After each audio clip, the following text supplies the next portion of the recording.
Tala Fou o se whapoponga Tala Fou le Radio Samoa i tala mai Ausetalia.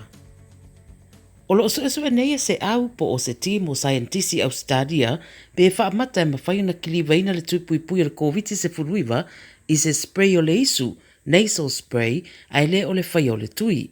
O le whainga lea e whaingoa le nanocell e le mana o miai se fōma ai ia pe au fo na tuuina se pusa aisa o le i whaongaina. A whai e manuia no winga, o le a whai titia fu inga ruenga mō fō mai whaalo toi whale po GPs ma whale talawai.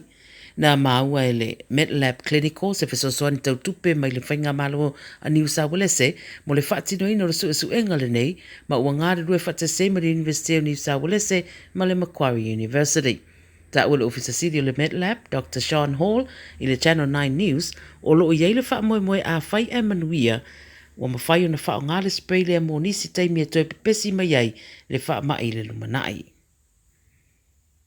Ua walau nei le taitai o le Labour Anthony Albanese ina ia wha alo longia tūlanga ese o tu ai ngā tangata o iei tamaitia onga ina mai ai o se whinaunga wha tope wha tatau le Religious Discrimination Bill.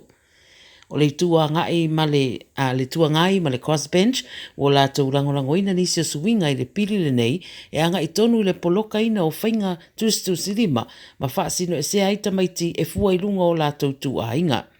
Pai mai le taitai o le Labour o le au nai malo sia pea mo isi suinga i le senate pe a whai ai anga i pe i lumatu la fono le nei i le mai ai ona langorangoina le Labour i le lower house. Ta ua Albanese e te tau ona whaalolongia tangata uma i o lato tu a inga a wā o lea tunuu e se umanga nuu talitununga matala anga.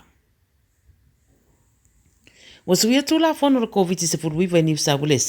ina ia whaatanga i tangata na asia o lato a inga o lo i le wharimai. I lalo swinga fō o whaalauloa nei o le ama whai ai e tangata o nā siasi o lātou ainga e meise lava i lātou o mātutua le soifua ma nisi wa awhia ni tūlanga o lamati ai le soifua e meise tina ma i tanga pe a o i le teimi e whaati ngā ai.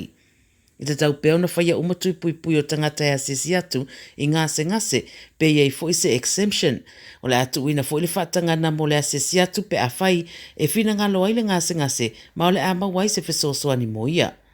O tangata e a whiere COVID se furuiva ma close contacts foi o le a le ma whai o na whaatanga e a ngā i ese manofuanga whanofo esea ina i asia i se ngase i whale mai. Ma o le a ma whai foi o na whaatapula e le au whainga nuenga le whale mai le au whai o tangata e ma whai o na asia atu. Ua whai ala nei whai unga i le mai o le vai aso ato o whinaunga i le mata upule nei e meise o a whianga i nisi o a inga na wha matala i le au whaasara lau tūlanga whainga tāma le mawhatia o na ua motu sia mawhutanga mana i tinamata mā mātutua ai le i maua se awa noa e whaato wha iai pētala noa fo iai o na o sā i tonu o maotanga se ngase le stete. Pai mai le Premier wa iai nei o lana whainga mālo e taula i le whaia o ngā yo i ngā lofa i lunga o le wha e tete mai malamalama fo i le tāua o toe taimi maa inga. O wha maumangora COVID le so i te tonu Ausetalia o wha ilo mai ai New South Wales to o luas fulwhawo maririu mai le wha mai se furu wafe se lautoru se furu tangata wa awhia. I te tonu le State of Victoria o wha mawina se furu ono soifua o mau ma le iwa afe tolu se lau iwa sputasi o tangata wa awhia le wha mai i te tonu le lua se furu whai tu la taruai. I se ripoti mai Queensland wo wha ilo ai to o valu tangata maririu ma le lima afe valu se lau lima sefuru whao tangata wa awhia i le COVID se fuluiva. I le ACT wo wha mawina cases fau e lima se lau o le COVID. O le temina ia manatu i lato e papoto i tūranga tau le mata wina o wha mai ma le soifua malaloina wa matele ina o i ona wha i unga le pepesi o le wha mai i se tele nei o le atunuu ma wa vai e foi le wha i titi o le au wha i o ngase tau fia i wha mai. O le toia e wa onga le whanau ma le a fio nisi o i lātou i le wha mai wha pia fo i wha ia onga e manatu nisi o le mafua anga lea o toi wha popoai le au wha i o cases i se tete e pei o New South Wales.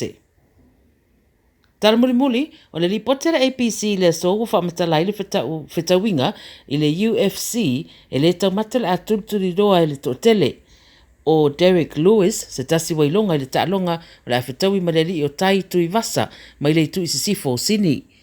Wha malo se so o knockout sa tui vasa ma ua mauro na wanoa i le whetawinga le ama Lewis. Vai mai tui vasa i le alipoti e la i titi atu ia nei lo Lewis ma e vave atu fo ila na ngā ioi. Se fulu ma le whao na uso matua whawhine mai au mau umasiona ainga i Mount Druitt. Ta ua le ripoti wa sauni tui vasa mo le whetawinga lele so sa, mai manatu fo i tari tutusa lava la ua ma Luis. Wa mai aia le ripoti e fia tele e fosu, mai fia fo i ilu i tau, ma o le tuolo o nofa sauni iai pe a mai a mari fusu anga, o le toe fo i mai i Ausetalia i siona ainga, ma lona atari i waru i le a onga mo le ulua i taimi. Ta ua le APC o tui vasa o nofo matoleni Abu Dhabi, mo le umi toi titi a tole tausanga, ona o aia inga lavo le COVID. Tala nale video Samoa mo le nei awauli.